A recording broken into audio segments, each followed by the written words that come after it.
I grew up here in Visalia, born and raised, and I come from a very stable blue-collar family, both parents, no drama. I think in some ways maybe I was a late bloomer when it came to school. I really struggled. I didn't do well. It was very difficult for me to read. I just seemed to be behind. In fact, I was held back in first grade. So the message that I heard, my takeaway from all that was that I was stupid. I was less than everybody else, and I just wasn't good enough. And that really kind of set the trajectory for me.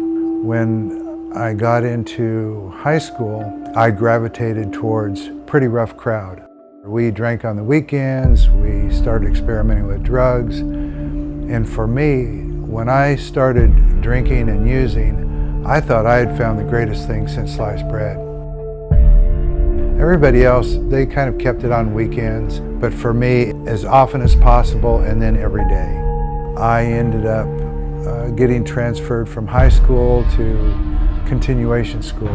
But as I got into my senior year, the principal called me into the office and suggested that I discontinue school and go find help. The first drug I was addicted to was meth, and back then it was pharmaceutical meth, and I just loved them. On a regular day, I'd take about 50. On a good day, I'd take 100. And so shortly after that, I went to a place in Santa Cruz. It was Christ-centered. And in those days, there wasn't anything such as recovery programs, but this was the closest thing. But the important thing is that the solution they offered was a relationship with the Lord. And one night in our chapel, without any prompting from anybody else, I went forward to the altar and I met God in a very, very real way. There was a brokenness that I had never experienced.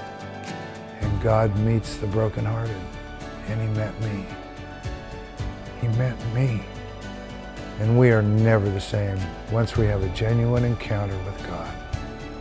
And I never was. I never was.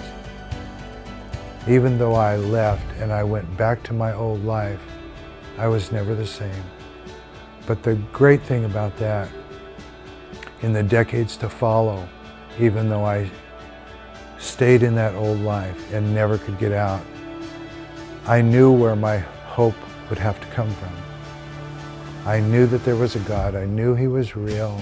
And 25 years later, I finally came to the end of myself. And I reminded God of what a failure I was. And that I had absolutely nothing to offer. And He was getting no bargain with me. I asked Him to take me back. And He welcomed me with open arms. The things that people see in me now are not because of sobriety. They're because of the hand of God and the touch of God. And when we surrender to God, when we fully give our lives to Him, there's not one part of our life that He won't touch, heal, nourish, nurture, and transform.